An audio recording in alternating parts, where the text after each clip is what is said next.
this country is not going totally in the right direction. We're great. I got to tell you one thing, and I'm going to stop. Then you can ask whatever you want.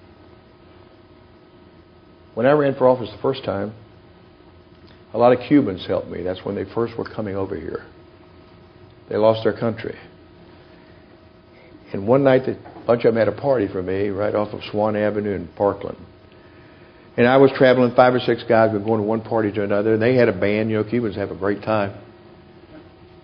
We walked in, and at about 11:45, a lady of the house who was pregnant with her first child in this country said to me, "Would you help us in what we're doing tonight?" I didn't know what they were doing. Sure. Everything began to get quiet. Pretty soon it got real quiet.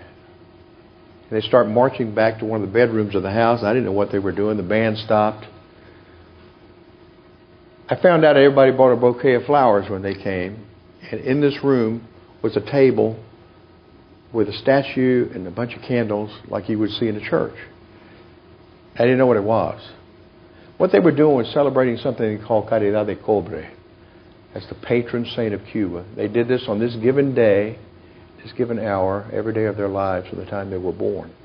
And they were continuing the practice in the United States. The lady lit the first candle. She started to cry a little bit. I lit the second one.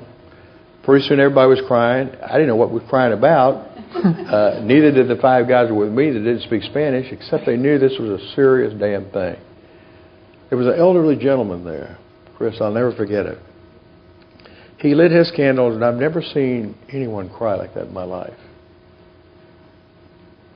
They had to bodily carry him into the living room, and everybody went seated somewhere. I sat across from this man who happened to be a doctor in Cuba, but was too old to start over here. He was an orderly in one of our hospitals. Because I asked on my way into the living room. I said, he owned 2 or 3 hospitals, very rich man, so forth and so on. I sat across from him. And all you could hear was sniffling and dead silence. It was a very moving experience for me. When that old man gained his composure enough to speak,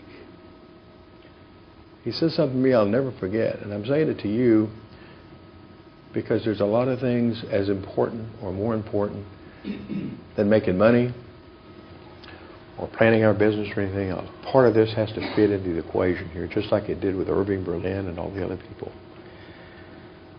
He looked at me and he said in Spanish, "Young man, can you imagine what it would be like to wake up one morning and lose your country?"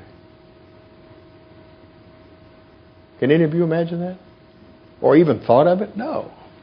Well, those people did it. And they're 90 miles from this state. They lost their country. He went on to say, every day since I've been in the United States of America, and this was several years ago, gang, he said, I see the same signs that were prevalent in my country. People not caring. Not paying attention to this, not paying attention to that. Everything's going to be fine.